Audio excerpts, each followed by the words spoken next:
ஜெய் ஸ்ரீராம். தூக்கம் வர்றதே பெருசு. அந்த தூக்கத்தில் கனவை கலைக்கிற மாதிரி சில கனவுகள் வரும். கனவுகள் அப்படிங்கிறது இன்றைக்கி நைட்டு ஒரு கனவு வந்துடணும் அப்படின்னு நம்ம டிபேண்ட் பண்ணி பண்ண முடியாது. கனவு வரணும் அப்படின்னு சொல்லி தூங்க முடியாது. சில கனவுகள் பலிதமாகும். எனக்கு தெரிஞ்ச ஒரு நண்பர் இருக்கார். அவர் என்ன சொன்னார்னா, ஒரு வீடு கட்டலாமா வாங்கிக்கலாமான்னு சொல்லி நைட்டு பெருமாளை கும்பிட்டு தூங்கினேன். ஆனால் பார்த்தீங்கன்னா கட்டுற மாதிரி ஒரு கனவு வந்துச்சு. அதில் கட்டினேன், நல்லா இருக்கேன்னார். இந்த மாதிரி கனவுகளுக்கு பலன் உண்டு, அதில் சந்தேகமே கிடையாது. என் வாழ்க்கையிலே நிறைய கனவுகள் நடந்திருக்குது. கனவுகள்ங்கிறது பகல் கனவு இல்லை, தூங்கும்போது பறக்கூடிய ஒரு கனவு. இந்த கனவுகளில் பெரும்பாலும் நல்ல கனவுகள், கெட்ட கனவுகள், நல்ல எல்லா கனவுகளும் இருக்கும். அது ஓகே. இன்றைக்கி நம்ம பார்க்க போகிற டாபிக், இறந்தவர்கள் கனவில் வந்தால்.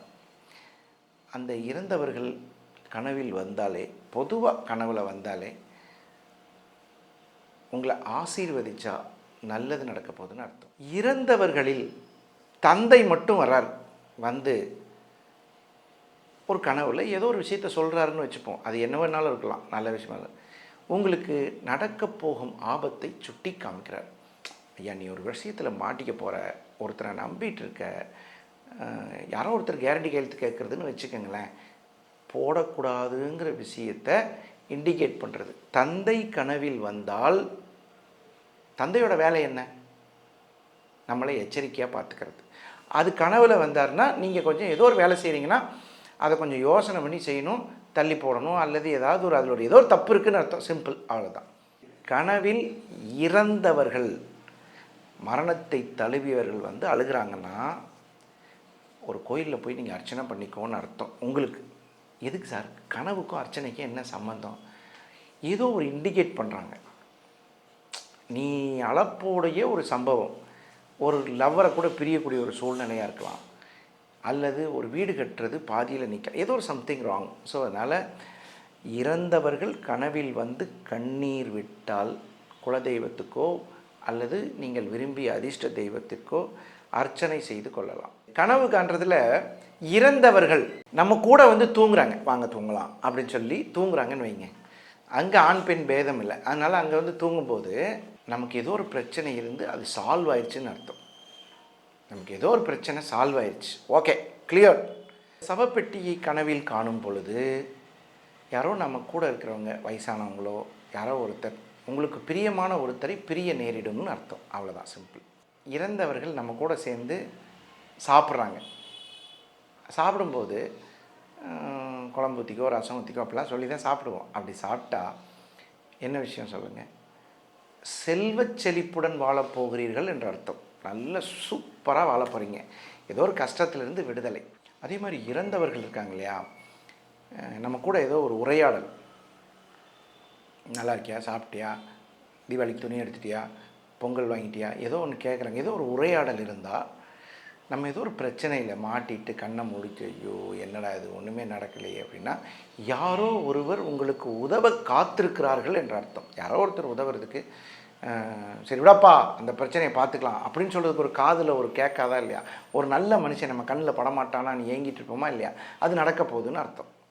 இன்னொரு முக்கியமான விஷயம், நிறைய பேர் பயந்துக்கிற விஷயம், நம்மளே இறந்து போன மாதிரி கனவு அப்படின்னு சொல்லி நம்ம இறந்த மாதிரி ஒரு கனவு கண்டதால் அந்த கனவு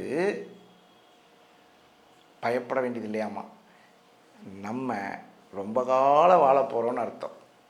கரெக்டாக இல்லையா? அந்த ரொம்ப காலம் வாழ்கிறதுக்கு தான் இப்படி ஒரு கெட்ட கனவு வரும். கனவில் இறந்து போன தந்தை வந்தால் ஏதோ ஒரு பிரச்சனை வரப்போகுதுன்னு அர்த்தம். நம்ம விவசாயம் பண்ணியிருப்போம், ஏதோ ஒரு விஷயம் இருக்கும், அதில் ஒரு சின்ன தோல்வி வரப்போகுதுன்னு அர்த்தம். அந்த தோல்விக்கு என்ன பண்ணலாம் அப்படின்னா, அருகில் இருக்கும் குலதெய்வ கோயிலுக்கு போயிட்டு அர்ச்சனை பண்ணிக்கிறது நல்லது. இன்னொரு முக்கியமான விஷயம், இந்த உலகத்தில் எல்லாரும் பிறக்கக்கூடியது தாயினுடைய அனுகிரகம். அந்த மாதிரி இருக்கக்கூடிய தாய் மறைந்த பின்னாடி கனவுல வந்திருக்காங்க அப்படின்னா தாயே பிறக்க போகிறதா அர்த்தம். அதாவது ஒரு பெண் குழந்தை உங்களுக்கு பிறக்க போகிறதை இண்டிகேட் பண்ணுறது தான் அந்த தாய், இறந்த தாய் கனவில் வருவது. நெருக்கமானவர்கள், நம்மை விட்டு பிரிந்தவர்கள், இறந்தவர்கள், அவர்கள் கனவில் வந்தால் பிரச்சனைகள் தீரும், நல்ல ஒரு தீர்வு கிடைக்கும். அது ஒரு நல்ல விஷயந்தான். இறந்தவர்களை தூக்கிட்டு போகிறது, சில பேர் பார்த்திங்கன்னா இந்த இறந்தவர்களை தோளில் வச்சு தூக்கிட்டு போவாங்க. அப்படி தூக்கிட்டு போனால் நல்லது நடக்க போகுதுன்னு அர்த்தம், ஏதோ ஒரு பிரச்சனை நம்மளை விட்டு போக போகுதுன்னு அர்த்தம். அதனால் அந்த மாதிரி அது ஒரு கனவினுடைய பலன். சில ஒரு முக்கியமான விஷயம் பாருங்கள், தந்தை மட்டும் கனவில் வந்தால் ஒரு பிரச்சனையிலிருந்து உன்னை காப்பாற்றுவதற்கு நீ தயாராகிக்கொள் என்பது எச்சரிக்கை. தாய் மட்டும் வந்தால் பெண் குழந்தை பிறக்க போகுதுன்னு அர்த்தம். அப்போ 2 பேரும் சேர்ந்து வந்தால் கண்டிப்பாக நம்மளை ரொம்ப கவனமோடு இருன்னு அர்த்தம்.